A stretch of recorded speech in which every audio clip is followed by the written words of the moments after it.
1973. Un coup d'État impose de force une junte militaire, assassinant le président socialiste démocratiquement élu Salvador Allende. Cette dictature a été exercée durant 17 ans par le sanguinaire général Augusto Pinochet, lequel a perpétré meurtres, tortures et disparitions d'hommes, de femmes et d'enfants. Tant de crimes contre l'humanité qui restent encore aujourd'hui impunis. Au cours de ces presque 2 décennies, toute une des générations a été détruite par le systématique terrorisme d'État. Officiellement, plus de 3200 personnes ont disparu, ont été exécutées sur le territoire chilien. Des milliers de personnes ont été arrêtées et détenues dans des camps de concentration pour mettre fin à la conscience politique de tout un peuple appelé l'ennemi interne par les dictateurs. Le général Pinochet et ses hommes ont été aidés par les États-Unis et un groupe d'économistes, les Chicago Boys, pour faire du Chili un laboratoire du système néolibéral pur et dur. Tous les secteurs de l'industrie, de l'économie chilienne, de sécurité sociale, d'éducation, de santé, de retraite ont été privatisés, en plus du dépouillement des principales ressources naturelles du pays. D'un État populaire et solidaire, le Chili a muté vers un État subsidiaire de l'économie de marché. Cette transition s'est faite brusquement et sans opposition, puisque la dictature l'avait annihilée formellement jusqu'en 1990. Aujourd'hui, la constitution chilienne ne permet pas de changement profond, car celle-ci date de la dictature et contraint l'appareil législatif à de forts amarres au Congrès conservateur maintenant des inéquités profondes. En 30 ans, les riches puissances occidentales ont continué sans partage leur croissance, privilégiant notamment une classe politique enrichie aux dépens des biens populaires. Dans tous les gouvernements dits démocratiques qui ont succédé depuis la dictature ont éclaté des cas de corruption, d'évasion fiscale de grandes entreprises, de vente de ressources naturelles et en particulier des terres ancestrales mapuche et des sociétés privées et transnationales. Cela vient s'ajouter aux milliers d'autres pillages historiques et escroqueries criminelles tant de fois mises à découvert. Tant de crimes de la sorte ont été commis durant la dictature, mais aussi après, tel le cas de José Vergara ou José Huenante, prisonniers disparus en démocratie.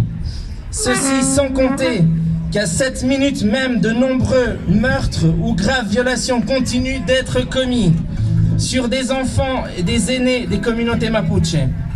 Ces atrocités sont commises sans condamnation ou celles-ci sont moindres. Fatigués des mensonges et des politiciens qui se remplissent les poches sans tenir leurs promesses de changement, le dépitement et la rage s'est emparé des peuples opprimés. Le volcan a explosé et le feu ne s'éteindra pas tant qu'un nouveau pacte social ne deviendra pas réalité au Chili.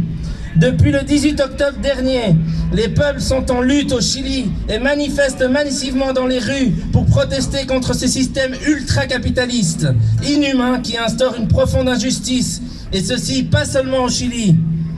La majorité de la population chilienne vit d'une manière indigne. Les communautés autochtones sont assiégées et réprimées, appauvries et récriminées.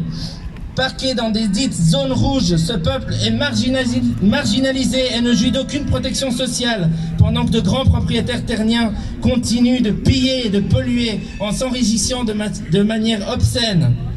Le gouvernement de l'actuel président Piñera a envoyé l'armée dans les rues pour réprimer la flambée sociale. Devant le refus de l'armée d'affronter son propre peuple, il a exhorté la police de tirer sur des hommes, des femmes et des enfants non armés. Le gouvernement essaye de manipuler la presse et l'opinion publique pour transfigurer ce mouvement social en simple acte de vandalisme organisé. Le 10 novembre dernier, et après 3 semaines de manifestations dans tout le territoire chilien, plusieurs instances garantes des droits de l'homme ont unanimement condamné et publié ces chiffres inquiétants.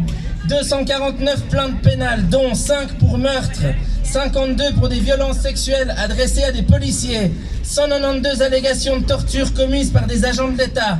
5629 arrestations ont été enregistrées, dont 634 enfants ou adolescents. Cela est d'autant plus inquiétant que des centres de torture clandestins ont été avérés dans des tunnels du métro ou dans la caserne d'Antofagasta. Combien d'autres encore 23 décès officiels et plus du double officieusement. 2009 cas de blessures officiellement identifiées par les hôpitaux, 2500 comptabilisés par la Croix-Rouge. Le collège ophtalmique certifie que 220 personnes ont subi des lésions aux yeux.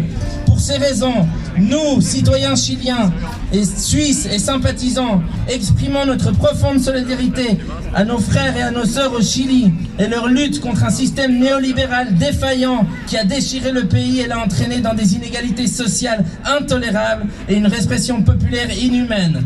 Nous crions haut et fort qu'ils ne sont pas seuls et que nous dénonçons et récusons d'ici et de partout ailleurs les violations des droits humains dont ils sont victimes.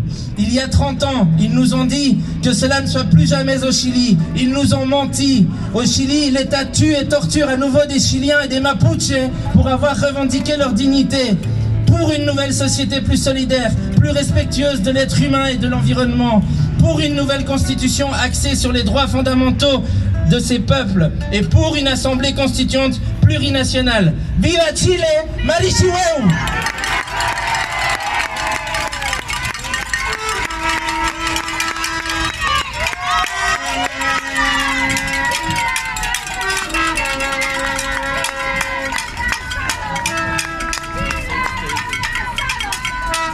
Chile no está sola, carajo. Chile no está sola, carajo.